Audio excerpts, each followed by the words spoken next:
అంబానీస్ పెళ్లిలో ఖర్చు పెట్టడమే కాదు సంపాదించారు కూడా ఈ ఒక్క లూప్ హోల్ యూజ్ చేసుకొని. అనంత్ అంబానీ వెడ్డింగ్ లో సెలబ్రిటీస్ కాస్ట్లీ గిఫ్ట్స్ ఇచ్చారు. లైక్ ఎస్ఆర్కే ఫ్రాన్స్ లో ఒక flat, Deepika Padukone and Ranveer customized Rolls Royce cars, Amitabh Bachchan family 30 crores emerald necklace gift చేశారు.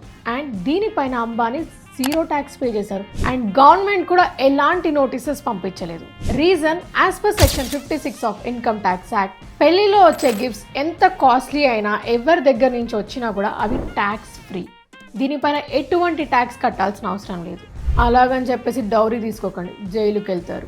సో రిచ్ పీపుల్ ఇలాంటివి యూజ్ చేసుకొని ట్యాక్సెస్ సేవ్ చేసుకుంటారు.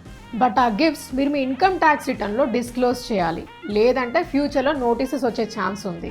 మరి మీ పెళ్లిలో మీకు వచ్చిన కాస్ట్లీ గిఫ్ట్ ఏంటి? Let me know in the comment section and go share this video with someone who is getting married soon.